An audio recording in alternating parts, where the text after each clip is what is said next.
And I have worked on goodness knows how many, both large scale as well as small scale changes, of which, yes, some have failed and certainly not perhaps had the outcomes we expected. And of course, a lot have succeeded as well.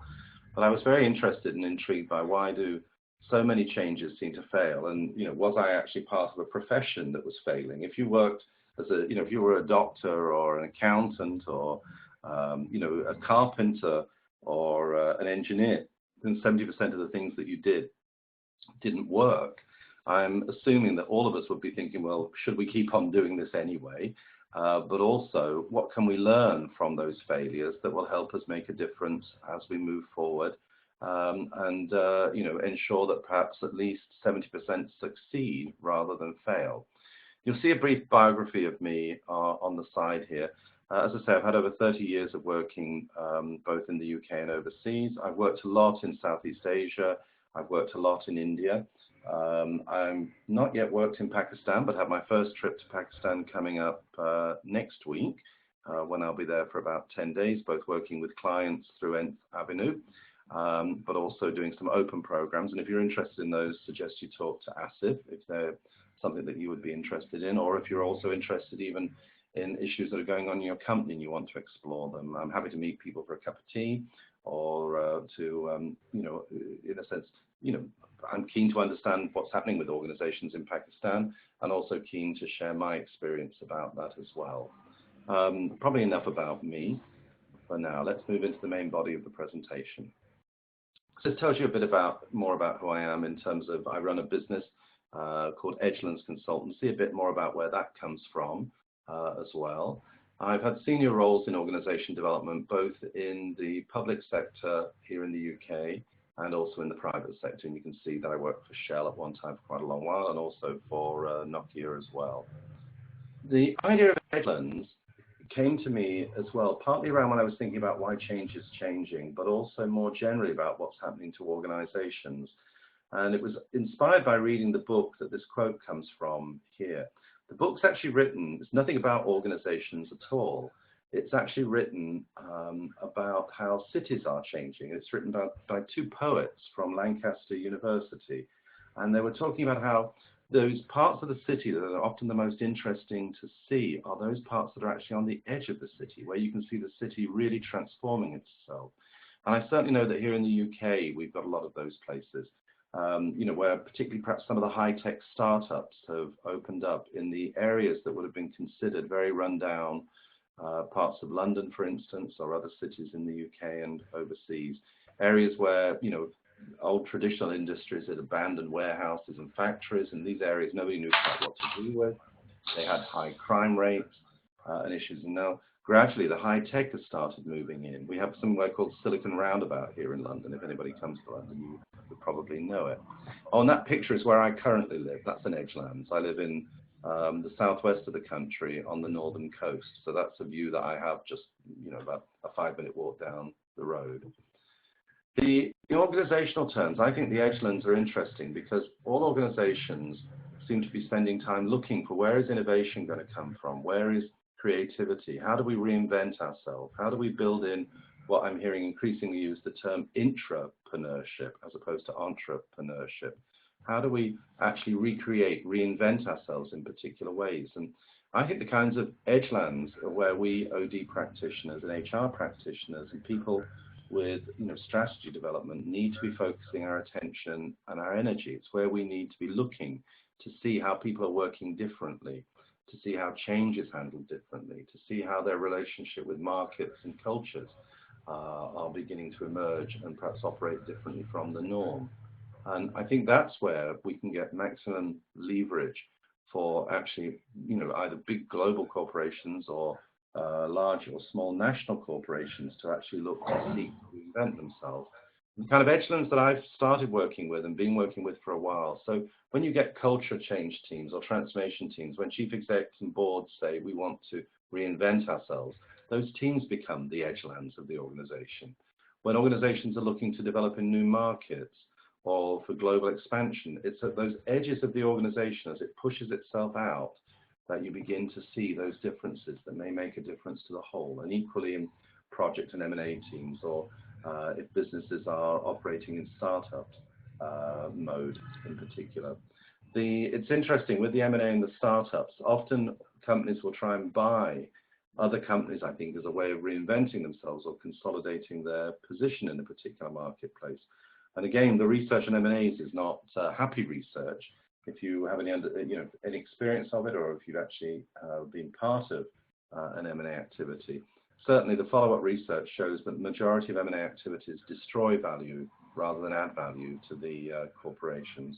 And I think, again, that's because we don't understand the edge lens phenomena.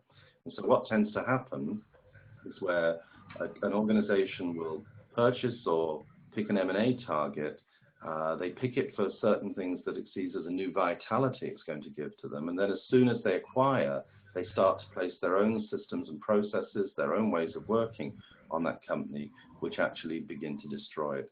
One example of that, that's a fun example, is in a previous role where I was working on an M&A acquisition. There was a small company that was bought. It was about 2,500 people dotted around the world. And it was a very kind of lively startup, high-tech environment. And one of the things this company did was in the summer months, they would give free ice cream to developers in their lobby areas. So you could go down to the lobby, they turned it into an ice cream parlor, developers could go there, have free ice cream, go back to their desks and back to their development activities. Anyway, the company that purchased them stopped them from doing that. Now, they didn't stop them because the people who purchased them didn't like ice cream. They stopped them out of a matter of fairness, because not everybody across the whole of that corporation around the world, and there was about 200,000 people working for it at that time, got free ice cream, and it was seen as unfair. What happened? Developers left, because for them, it wasn't just that they missed the ice cream, it was very symbolic of takeover. And so this organization didn't realize that actually, okay, it didn't have to give everybody ice cream, but it needed to find a way of managing this edgeland and understanding the difference between diversity in ways of working and equality. They were on an equality agenda. Everybody should have the same.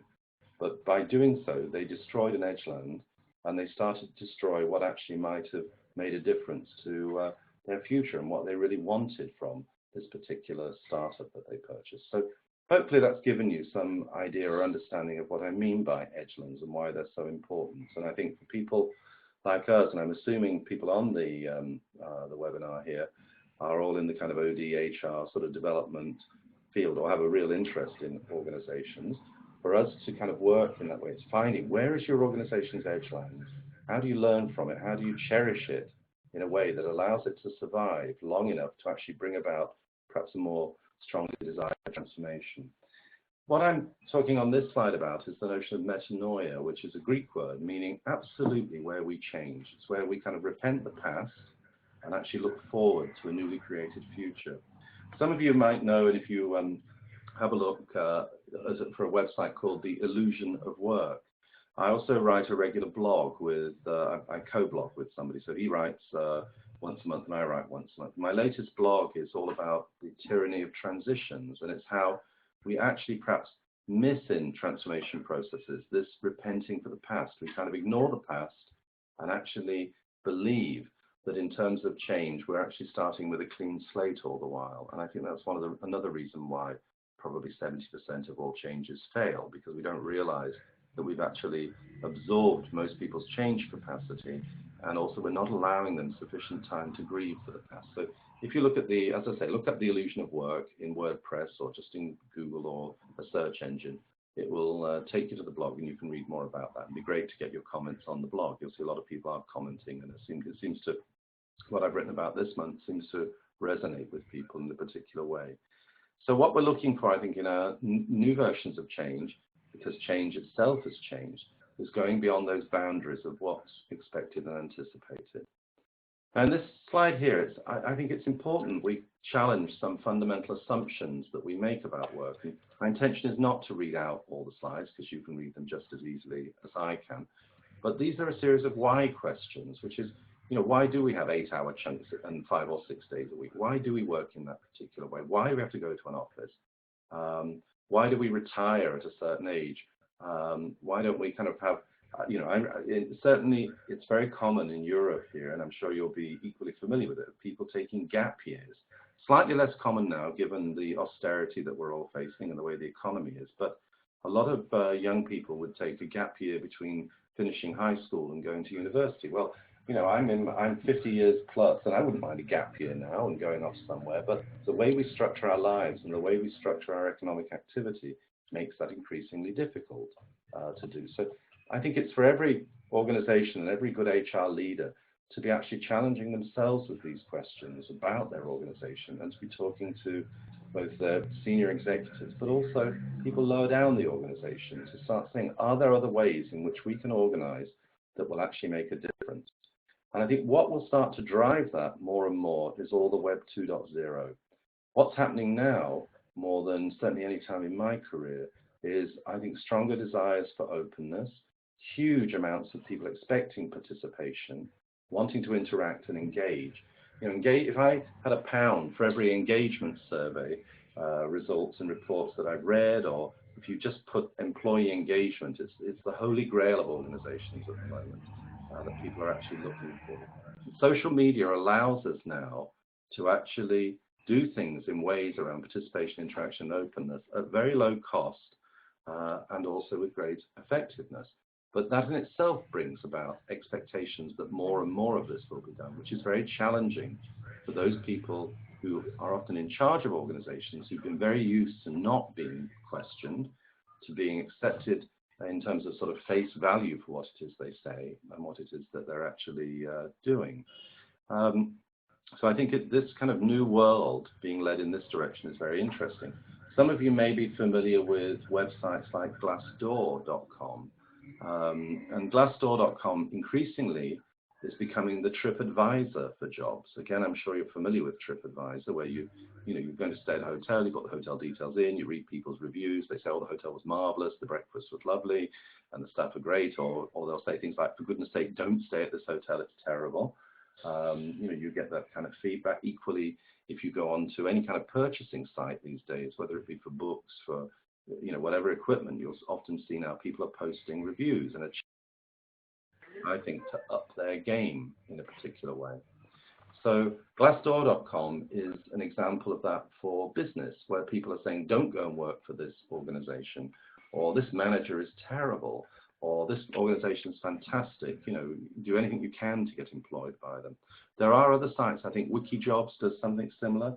I think increasingly we're going to see those sites becoming a key part of people's way of choosing where they place their labor, particularly for the more professional type roles, is people will use that to say, well, I wouldn't work for them. So openness and that kind of interaction is going to be increasingly important in shaping our relationship to organizations. And equally, how organizations handle change. I expect on those websites people saying things like, this change was really, we've had big restructuring, or we're developing in these markets and it's not successful. Don't come and join us here if you want to develop your career there. This won't work, and so on and so forth. And I think that will be a shock to the system of a lot of organizations who think they live behind high walls. Well, those walls are coming down. And the next slide, I mean, these are some examples, even virtual worlds, people will talk about what's actually happening in their organizations and so on and so forth. The organization cannot manage its public presence like it used to. And I think we have to get used to that. That also impacts, I think, on people's expectations around change. While and Asif and I worked together in Nokia, which is how we got to know each other and became friends, one of the projects we had in Nokia was we called it Organization 3.0. We started to challenge why do people always default into believing that hierarchy is the best way of doing something. Yes, hierarchy is really important, and in this diagram it's down as line mode. Yes, you can see the benefits, the efficiencies and things, but what we came up